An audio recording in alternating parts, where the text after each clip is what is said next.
Yamo ato yama atiefo nyina ha makwa baba TV XYZ Power FM and afa Radio XYZ so ene eye fiada ne nsema akoso aman Ghana mu ebi na yaboaboa no awiabre so yade babeda mo Kasiebo no nam radio stations ahuru bebre so wo aman Ghana ma omoboa na adu akire ade amaye oko eye Volta Regional Volta Power 94.1 oho Global FM ho Sharp FM takrade ensoma ewo nkran kwanta ginyame ewo sampa na nanum afogo so was and radio wala meleke FM Okpaza Engligi FM Bole Rich FM wasimfo so 20 ekutembi ewo bogoso saso na eyoti radio ewo damba wempansampa wonde FM enso ekutemu ewo pusiga buno FM ewo sunyane Loud Silence Television ebi won kran na fe eye America memo akasie omo esomu bi na fe saso na Sunset FM ewo sehwiyo so nyansapo enso ekutem de denden ewo shaman kopiem nkrofo amanso ameka sei Positive FM of Virginia, USA. Tune in. Aya Power 979. They see radio. Our clear down for pop. Our Paris G Live. So our UK PD or UK. My SYZonline.com. Kasi preaching in national. Edi Eguabenye bi akenka. Bomode sharing. Our Facebook Power 979. Power 979. And I said Radio XYZ 93.1. Nina our Facebook. Adu and some no.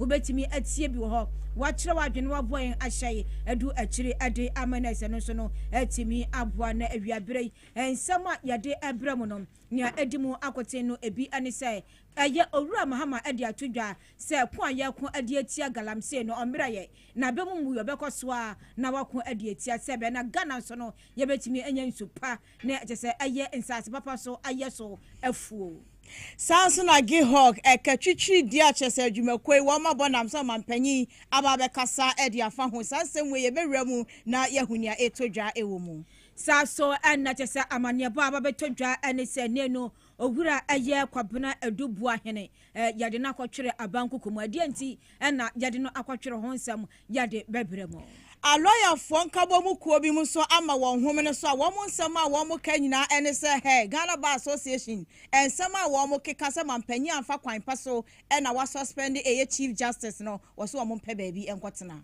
saso na owura afenyo marken so order edom kuma na no ewo mbrahye begwafie no enso akasa ewo niema bia ekoso ewo oman Ghana mu ade na waka efa aya kanema mpanyi ebia na nisu adu nsi abesan so adi ade ebiom aya tetem no ehon nsam yebeti ni nyina ewo Kasiebo yi emu Ghana Police Service for abu adwuma ye papa menei enipa bonfo makomako nwotwe ya so won patch video bia na trend fankrofobia ya che wonasie eye na yakayaka de saso anakopiemu ewa posifo akachia enensom chirema masabasi akoso ewo eye nsawom ene omo yanhwehwem pa ewo sanse number sabasa no so nipa bi afemu ahwere eye omo nkwa ewutu senya wasimra shebedwani enei wakeka ne nsase ede eye scholarship ede ama adisuafo ewo ne important makomako eye 53 yebewura nsemwem ni ahwe ne etodwa Wayne Samudo bi ana yaboaboa no sepram tobra Kasiebo a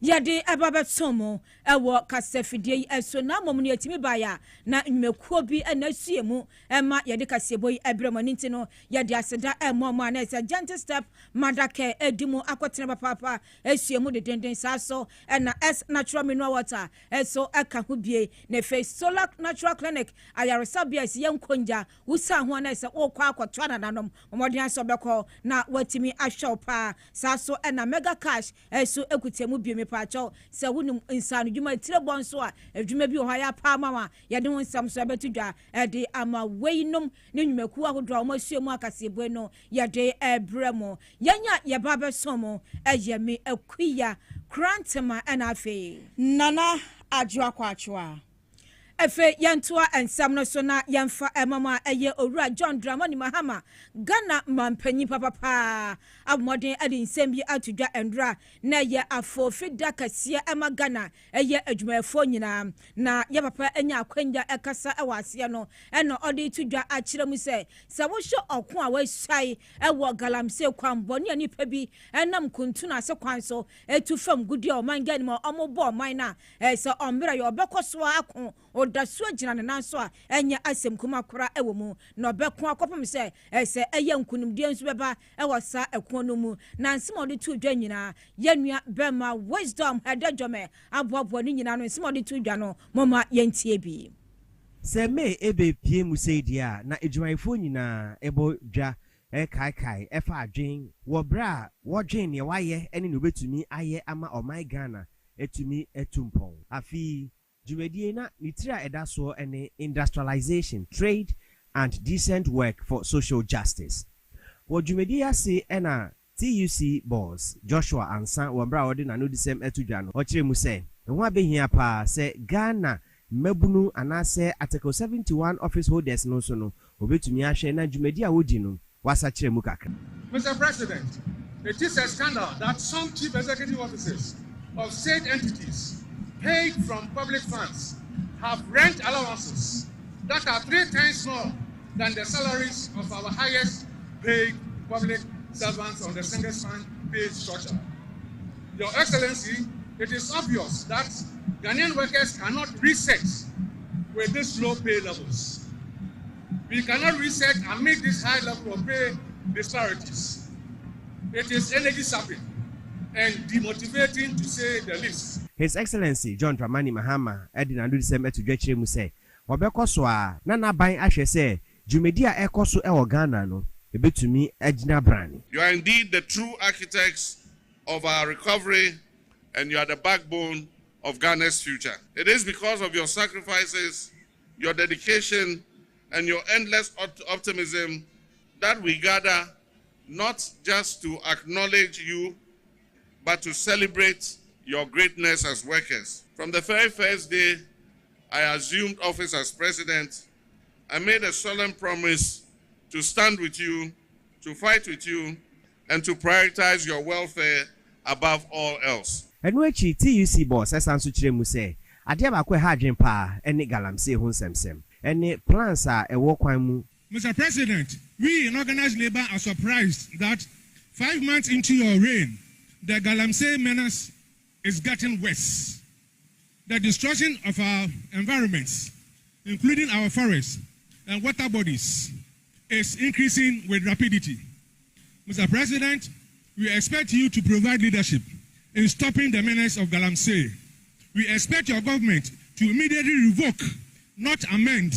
Nanso, His Excellency John Dramani Mahama edi ni muaye emanu. The fight against Galamsey is a complex one, and when I was vying for the presidency, I did not kid myself that when I come into office, I will win that fight in 4 months. Yet, we will not give up.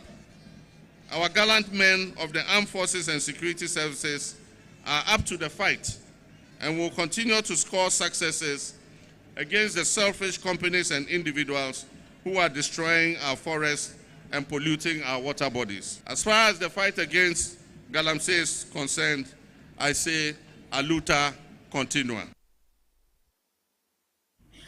Na yenua bema wisdom hede jome amaniebo ena chese yetiya oboaboa no ndrade koso Ghana dwumefo afo fintano mede enwinsembi ena yetia na mum no Galamsey no yade a Ghana mampanyi ne na boafo ni abreso mutu ase nzoka se obeye agi nsemu dia omo eye no bia ena si yechichi omo nti ba o mesi no sadia waka no kono eto aso a obehwe na sankunim die no so no etimi abamu ede amanom. Yada so ewo eye mede ene ho nsemsem na mede mu nsemsem dia na isene no nsemebre na no na ise trade union congress andra omunya akwanja ekogine mu ewo dwumade na aseno mudi tudwa na baako ene som kasa akirem se sa wo hwa na ise eye Ghana mampanyi kun ofaso no suspend eye chief justice no eje se entwe ye kura ise ni nyina no omuka nsemebre na ewo ho na no enene no Ghana Federation of Labor and so ababonten na wo chire mu se sa wo hwa kwanya Trade Union Congress ebo modern na so omo kasa ye na nyame nim no asa sam no mo nko an mo gina ho omo anfrefre labor unions awodo no se bia mo mbra mede ba o mes na beko akokokasa e wo badwam akira Ghana fo nyina ensam ne enka na so mo nyina to adwena na nka bia TUC no agiram se kuba tan e de aba bonten na so esempanyfo kakra bia di TUC anim no na kwotena se na se omukuru kire nsam e be gina bonten ekekan na federation fo ise se wo hwe nsam mo kan na titiriwu efa suspension of chief justice wona omse no no se omunyina nhia mbopɔ emeso omanka sansem no ntina se enye unions ni nyina adwenkyerɛ na trade union congress no eba bonten ebe ka ye wo se nipa kakra bi na se watimi akyerɛkyerɛ mu na wo hwe se eye koya panyimpa oda anom de ema mo se eye secretary general ema eye federation of labor Ghana Federation of Labor say oye Owura Abraham Komsen enso akyerem se wo hwe de akɔ so na se nyame anim ni entwa yie kura ho ate se enya asem kuma enti eda bia trade union congress benya akwanya so omo bekasa no omo yese omo ni nyuma yefo nkabom ko ni nyina aban nyuma yefo nkabom ko ni omo akanyina mehie mu na se omo timi asi asem ginan aboni poye hu se asem wadie enya nipa ba akɔpa adwene na mum no eyekuo ni nyina na se agia tumansa omo de sansem no ababonten yabo modin ase ensabeka Owura Abraham Komsen na ye no atwenkoma bisa se da bia no mede eba beso a ebia te se eye TUC no efrefre bia na esfo nkabonku akyerɛkyerɛ fo nkabonku omo nyina akohia na efe ye no omo akasa anso mo de adwenkyerɛ na ababonten na se san na omo ye no se yenkɔ ama no so yensaka Owura Abraham Komsen ye no ntwetwenkomo e wo sansem ho opanyi se otie nka memo ha emo akwaba na yo si oba yin ma yo ya da se bebre se awiabre onya bre na be kyerɛkyerɛ nsɛm adi ama yɛn nea edi kama bi se mede eba be so se ya trade union congress eku amu nyina mu wɔ mu no mpanyimfo kɔhia esi gyina bi po ɛwɔ nsɛm ho ansa ada no so a nipa ba ko agyina mu akenkan adi ama mu nyina na TUC we are not part yen ka TUC we are a separate labor center. TUC has been there all these years, and they can speak for themselves and not to speak for organized labor. They don't have that mandate. We need to ask them.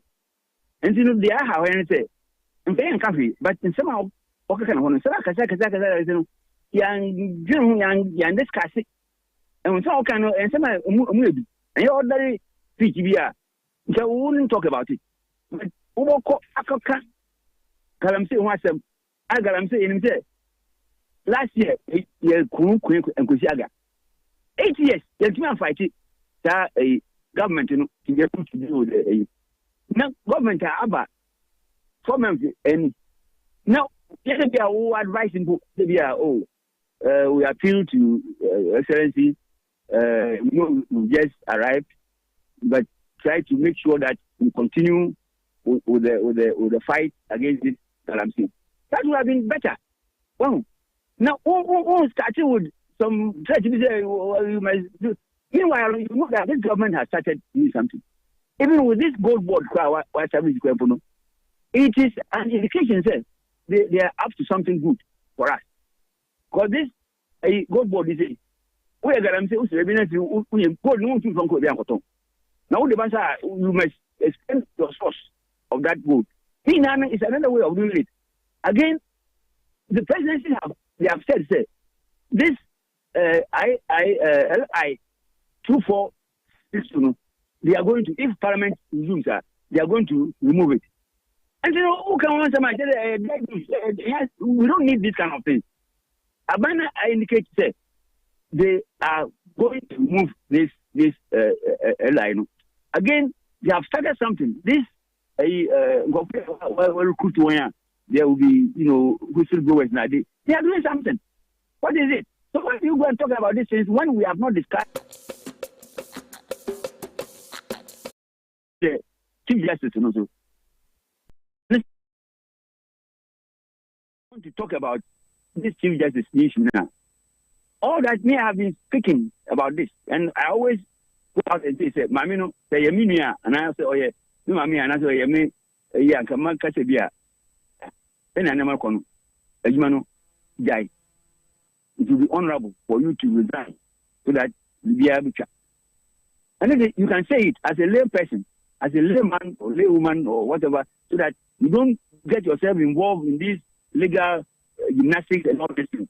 There's MPP people who are doing all this. And the way they spoke, I suspect that they are using their office at TUC as MPP annex. What they said, MPP has been saying, why should you, who answer two men, what experience you have there? The president should tread cautiously. Who do you know the route? Which route is he going to tread cautiously on? Has he tried it before? He answered that he know the end of this route. You don't know. And you say that you tread on what? The president has activated the process, a legal process, to get this matter finally resolved. No one tried because of it. So he should go and use guns or rifles, machine guns to address this problem. Machine gun officer with now. We are using the law. Who's a lawyer? I don't think that their lawyer will even, they have not even consulted anybody. So what pains us is that for them not to bring these matters for this discussion at our leadership meeting, that's where we have issues. Okay. You can go there. Look, and I mean, I said, if they are president, or who be. In Kamakoji, people feel the same guy to film. Well, created a scene there. He's not speaking for us. Abraham, I mean, besides, Sadia El Quenum, Dan Kwame Biano, Ubesu to say Bia, Bibi Saber Cosso was here, Edgemelphone in Amushia, na Motia, and I'm penny crasse, baby, a yacht on Fono, and now a boss of Panty, say Bianca Gram sends me, Omukaya, Sankayan Bonnet, Sam Bakacha President said, Dia Cosono, and Yentino on China Montantem, our home. Oh, 4 months and a moment, 8 years, a bay of 8 years. The president, the past president, the why endorse that want to me? Didn't they raise this issue? What did the president say at that time? What did he say? That time we couldn't even fight this.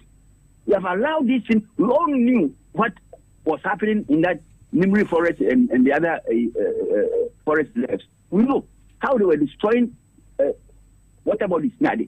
What did we say? The action that we wanted to take, it failed. Now you don't blame yourself there.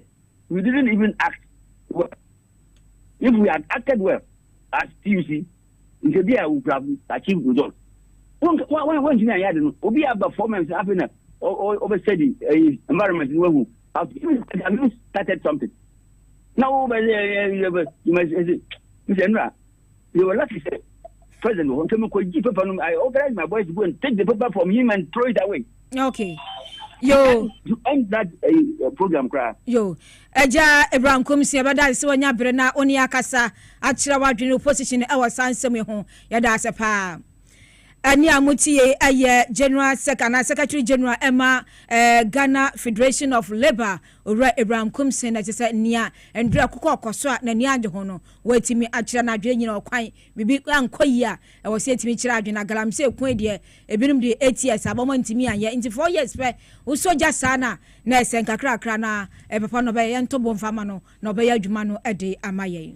Yegusua ejremu ewo May Day celebration na enra etodwa no emu na dwumadie no ase na mampanyi edi tudwa se eyade ne ho adwi ni ye pa efise o my God na mu hanum sei no se ye anigye mu arehuo mu obia edensa ena wode etechire ne hwede wo ginani so ede ensa ena wode ginani na nso esidan ena adwumaku ya friend se GIHOC eye distillery company wo mutimi ye adwuma na be wiase ekasusuro ena wo mo abo ewo my God mu na enkra efri ho ba echiremu a 2022 adwumaku yi eboka eye 25.1 million Ghana cedi a enukwa wie mu so 2023 so eno so ekasa 25.5 million Ghana cedi a na chese enya asem keto eno eye nhyiamudi a ekwoso between empanifo a wo mo eda eye GIHOC ano ene asoya wo mo na hwesi kasam ho nsam so ewo my Ghana mu na chese enkontabuo ekwa wiesa nanum na mampanyi echiremu a wo se odwen ho awontia se efise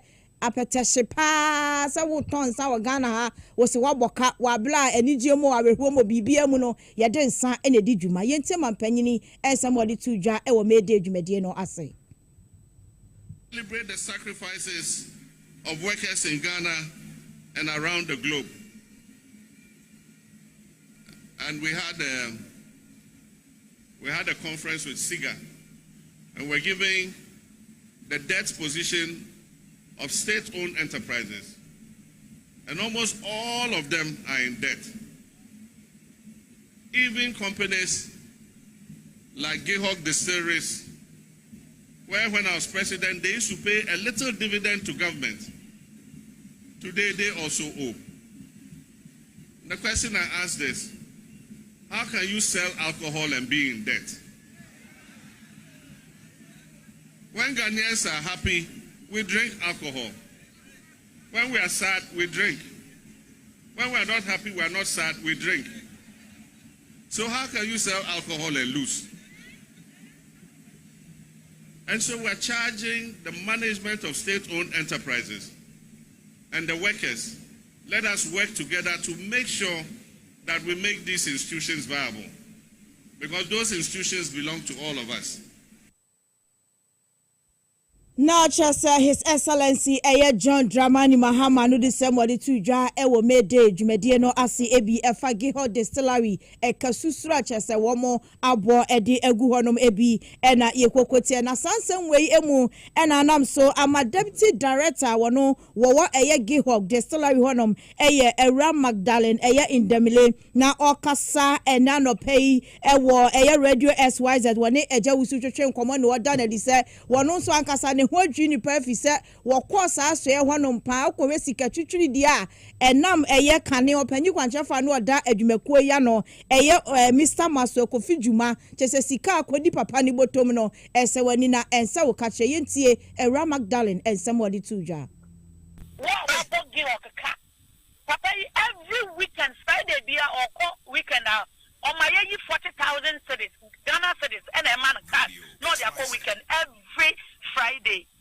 Our full allowance I eka ne salaries home. And son I order for use every Friday the other coffee letters by 2 o'clock. It was somebody envelope of 40,000 every no. Only one crumb we have back and XYZ.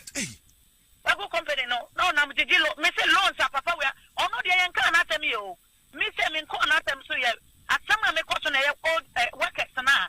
Departmental heads now, good company, no more some my handle, say no other can without evidence. Me crama me court, me OSP, no. I have evidence of things he has done in the company. Of course, all your smart. Who read documents at free system, no more. Who read our bank statement? So, Coffee Jumano, 10 or 2 or no, and you know what is annoying me? He's still popping his nose into our face.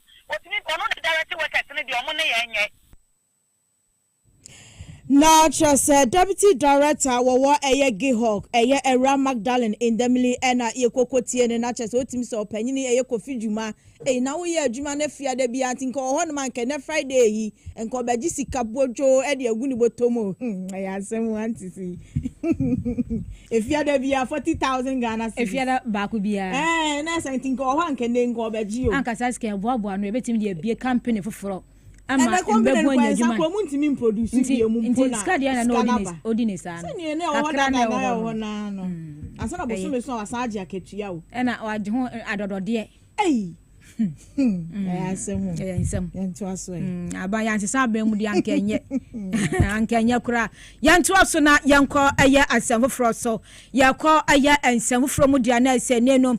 In Penya Modina Aquatina say our High Quarter. Or my ashes a branch says a maybe a chemu. Now no a head and my signals bureau a yakabuna a duke wahene. As a bill conditions na acquired the papa a diamanum and they quarter at Chilum say, Yan fanum quatrim hu na se yemfa no nkotwrem nefua no beye enson na ye se eye court no momode amboabo no ho na yenhwe okwan a agese betimi afa so na nsem agese ye de abobo no ntanse ne nyina no ya boabo ehu ye na agese nansefo ne ade om nyina no yetimi afrom na omatimi ade adanse ne ye ade aba na aboa eni nti Nyankopon eye adoma ye se eye nasem no omesan so atena so ewo court dem biom na se mebo so me no da to so eye dumiensa ana se eye sa asem die no ebetimi akoso ese court no akire ma asem matu aheda nyama nyina te se Nyankopon eye adoma omo hwe na mmere omo fra asem no na se nya de se omo akwan man sanchirofo ne ade nyina no ekọ ho nanso no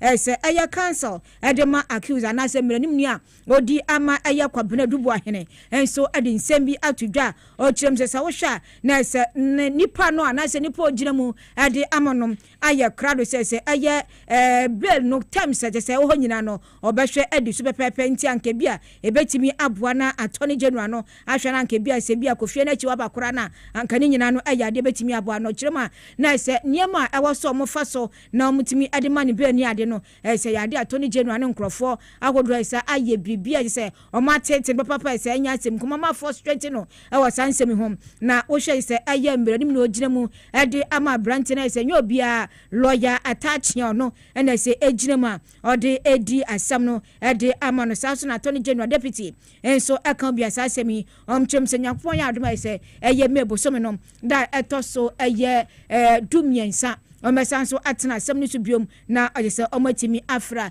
ni nyina se beka agese eye na wotwe mu attorney general bomoden friends am chirofo nhyiamum na okirekirem ema update ewo ensema ese bia akwakodu ewo kwabena adubu ahensem ese Nyankopon enchade wiebe abrowe yipuma okoma se omkirema yemfa no nkotwirim defua enso na wotwe na echi no yebesanso afra no court na fe kwadu no yenyaso nyine papa na ya de abobo se sika afa ne nsem na dia okoye ye wana so ya yade no ekoto ano no enya de ebu agana ewo kwambia eso ebe bua pa na o mu amaka no so ni nyane yenhwe na omo so yemfa omo so enkogina emra no ano metwa ensam no eso a na chese chief justice say aban no ahye ne se won kwatena nchen na yenhwe ne emamu na yenhwe yempe kwan yebefa so no my Ghana ye mra wo honom no ye justice system no bibia be de na akwam enam so amankrofo binum chese wo mo wo ho ntwetwede kasa ho enam so ama Ghana Bar Association for kra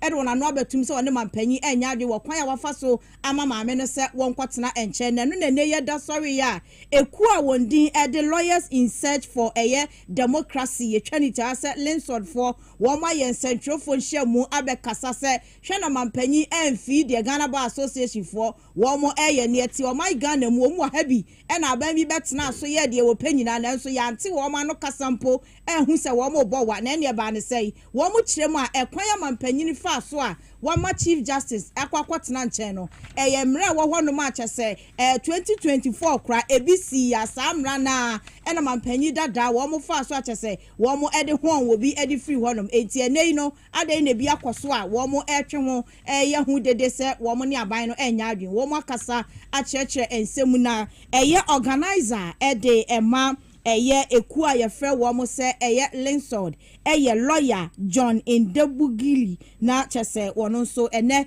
ewo fidiam hanum se no ye no edi nkomo yentie enchiremu awode etudwa. Even if got the whole lawyers in Ghana in the Shia Honoma. Now, just say, Mrana, I article 146 present on Fumia, will be cast over Fuma, meaning Yajin. Go the super on Fumia. And you know, my name on what basis are Omco Transcoya resolution. Co present on Fumia, the same article 146 ya. And President Akufo-Addo, former President Akufo-Addo, Ejinaso, Eddie Charlotte say, Yahoo, take Ghana Bar Association, I'm out, I'm a condemn. You crom her, and I can in Japan. Could the judge of what them? I wait or you say in person, Mary Pitiwa. Ghana Bar Association, na yo, young come was him. You crom her, and a start for a central fee, a parfili, and little B for easy chair. Eddie now almost all moment to about my as speak, omni president, omni MP. Ghana Bar Association, what was wrong with it? Or my no matter, Dean. And then the can block one officer of any representation. You come and contact my NSA forest.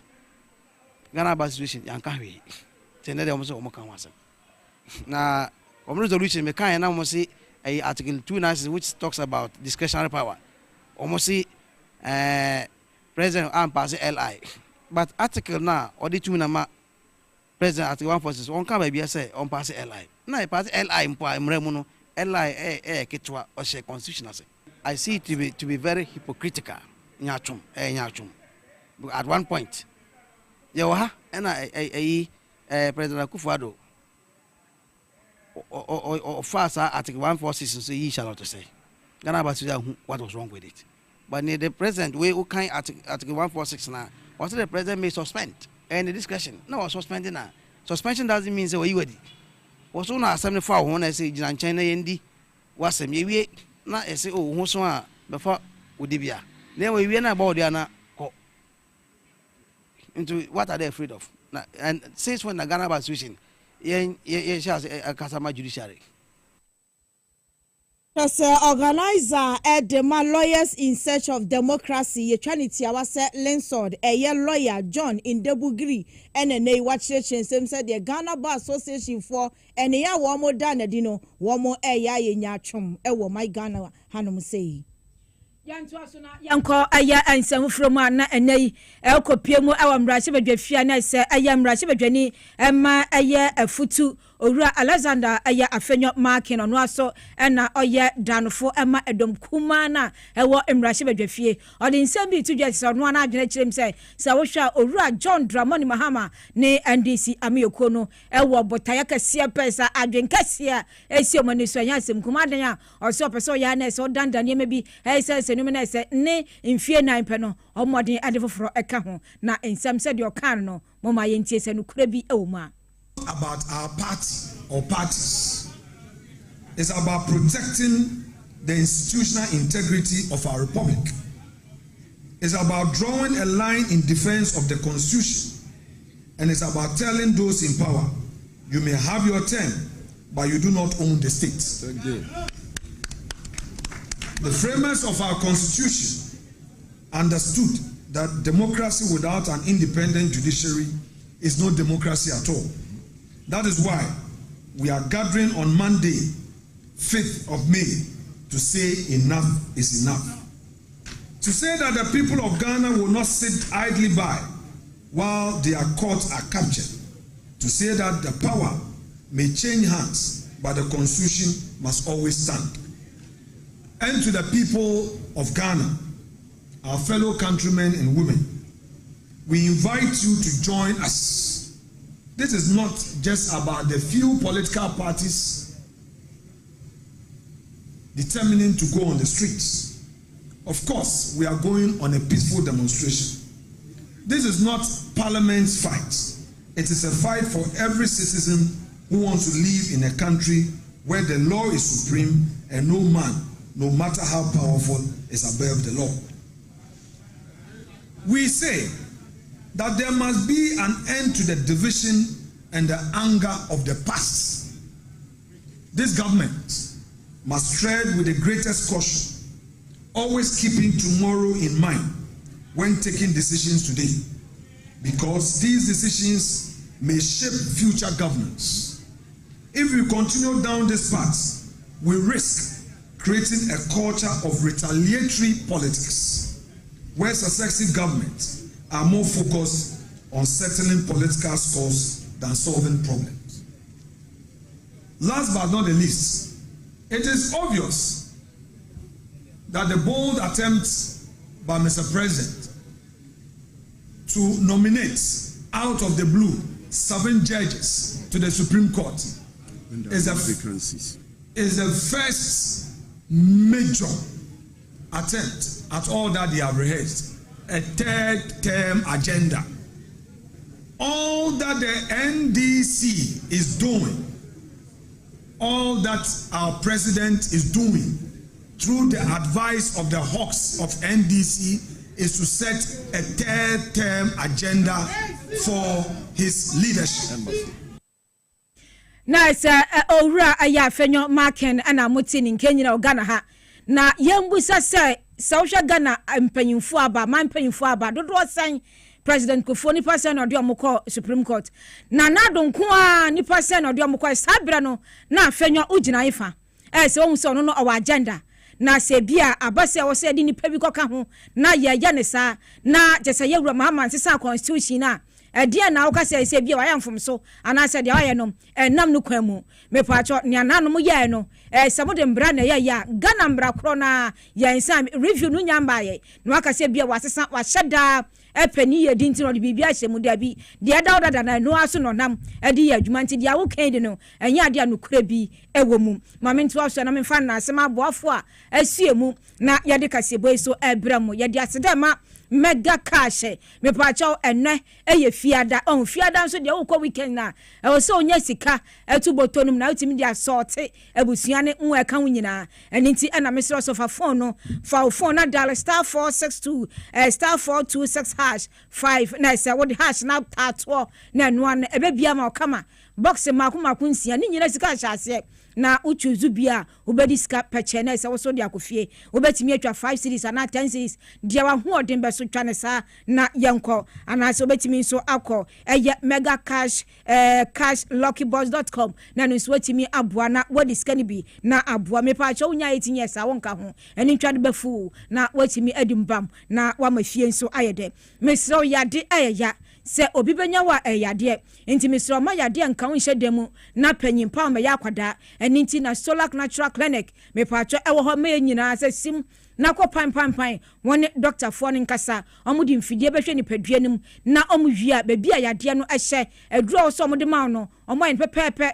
na sesika kuma bi na abatua na wakofia konya hoto ahwe abusua na timi abo nti wom se bra se ya kidney ho nsema nei twini papa enya asem kuma liver na se bia awo ho nsem nyina kwa Solar Natural Clinic ebehwe na ho ato yie pankre hayia no mo ne nya ne so be from ewo 0553932631 0553932631 na no monkasa omomboa na ho nto yie me pa atwa ho ato wawie no na so hwe wadidie mu nso kama nsu abanu ma huhia pa enya nsu bia keke na so onom wantwa typhoid what say bi ahye bi ewo ni paduanim eni nti morning sa bre bia obehia nsu anom no eye X natural mineral water ensu papa krogen pa Food and Drugs Authority ade atumu na watwube wo eye bia beye ayofro abedintu bibia hohoeba no fe bi serve mo na emboa na jise dwumadie no enso kama obi adwuma mu abenya bi Mr. Robert wanim ho obenya bi awon ho so ana komekom sho bia bia so a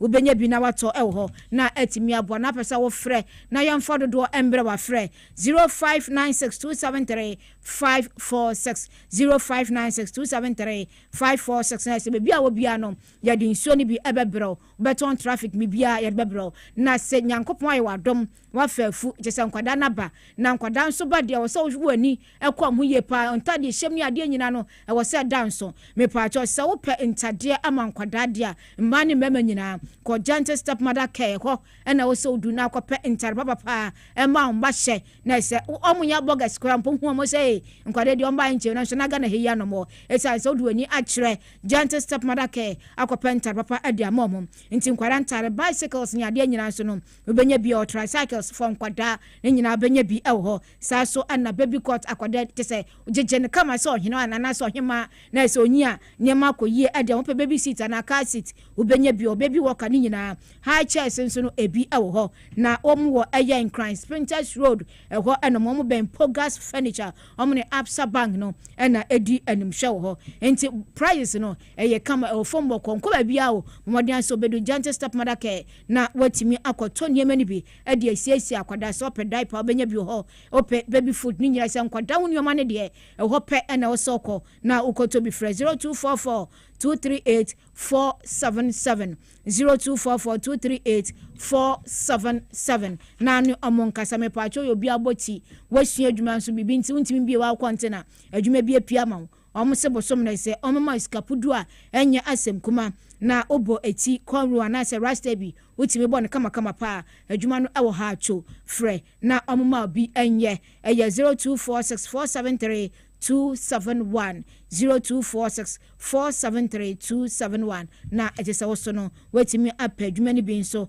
aye na atimi aboa wo Na Lanzarote Logistics and so aquafa fruit for organic food drink edi abedwaman so a drink yi ebeboa ama adwene no eni akoma na timi abo adwuma papa wasan so edi cold milled seed aba eno so eboa ema enipa no wedie no etimi nyini kama from na bibia ejinejina na kwan so na wochiremu a enkra hanom say no tobi wa ha delivery no free wuntua hwe ewo honom na open dodo mu etu afo ani echiremu ewo Little George health shop eno ewo Tema Community 5 and afi so Kata Life Organic Shop ewo Madina Old Melcom no echi honoma one mosque kese no na edi animuhwe fre Lanzarote Logistics ewo 0539 982-593 0539 982-593 na anyone more entry enkomo baby ayedua ho so age aboafo nkrato e ba de akanyina nso ne de atoa so amamo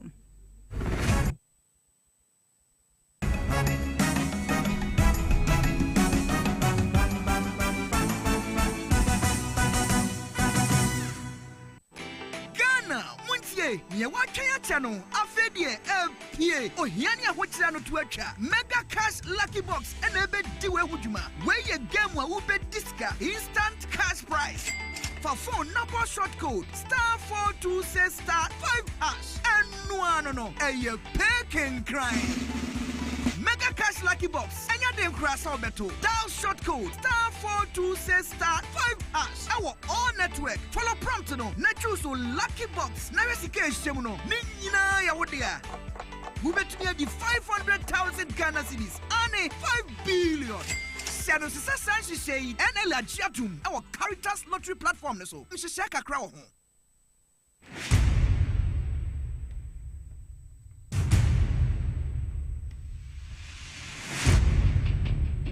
The average human body mass should have at least 60% water for optimal performance in any physical or mental exercise. We can help you maintain it naturally.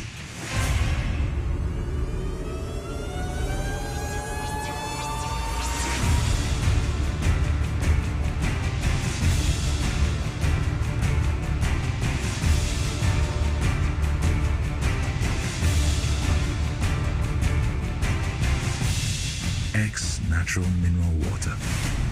Simply natural. For bulk purchase, call 0596 273 546 or 0596 273 547. This advert is FDA approved.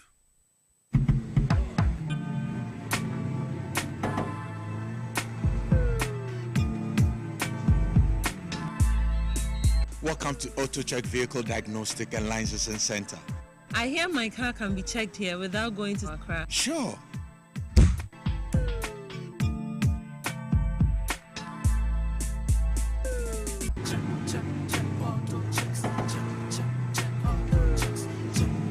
Emission, check. Alignment, check. Brakes, check. Visit AutoChecks at Koforodia Aquadrum Road for the roadworthiness of your vehicle, from saloon cars to heavy-duty industrial vehicles. Madam, your car is now ready for the road. Thank you so much. AutoChecks. Check. AutoChecks. Your safety, our priority. Check, check, check. AutoChecks. Welcome to the Royal Dazzle Event Center.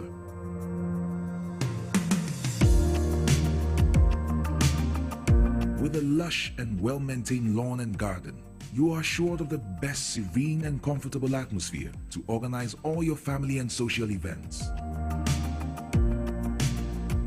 Live the royal moments here with friends and family. The hosting capacity of 600 to 800 people makes Royal Dazzle the most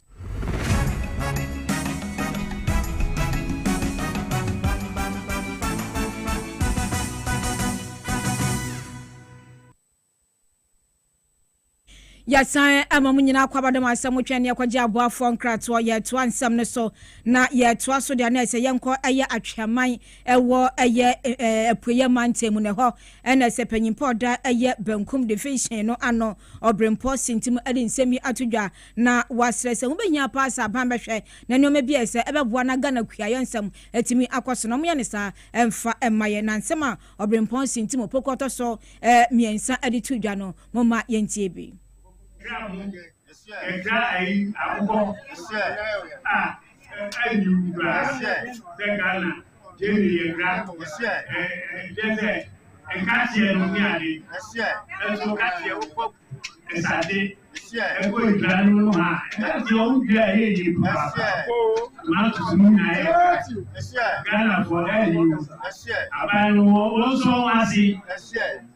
Also, I see that also we share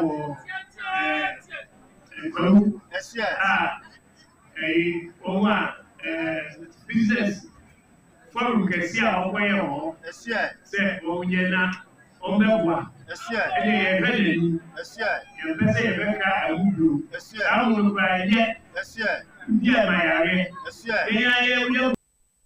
anuachi ena obrempon sintim aisanso ade to dwa kirem sene no sa wo hwese de ambabun ebinum ade asiom ho so enum bone awo manga ne maje se enye kura anintia no so no awo se ya mre bi wo ho na atimi bwanti wetu mbabun ne fo so mo ntwam ho emfemfi ho na umusia aya bolo ambo intibese lobunu se awofuno onto o malofo se do bi ara se very rare e very ko se eluja se travel ama le e para o se a o be ma be se ni papa ya da ti also ya je Ghana mind live mind. Na we anensem agese obrempon sintim opoku eso ede eto so ochrem sembebu no srada woroma jese dache no eno ane wa okonum bibia achina de jese so bo no kobo abrewa bia eno no enya de betimi aboa na yewramo ewon semfoforo ma Dr. Patrick Eyenomo enei empanifo asanso ede nakwako piem se wonkoye chief director ewo asoya womo enehwe sikasam ho nsam so ewo my Ghana mu wa bremfie mienu nie ye transfer no every hode ni kopie mu ewo Ministry of Environment, Science and Technology and Innovation asoya honom no ene empanifo asanso ede nabanachi se dwumadia na wodi ewo sikasam asoya honom no eso ani ye painting one samra na wo metwa so na chese wo hwe dwumadie no ase emla wo kopie mu asoe honom ekwan a wo mu fa so esi eje ne few so ehoahoa no na chese enika eyie pa otimi se wo mo ewasoe honom no na wo mo afe eye opanyini eyie papa chese eno ene ensemu a chese etodwa na wo hwe wa bra na wo kopie mu ho adwabo a wo mo boye na wo mo de ma papai akwaba be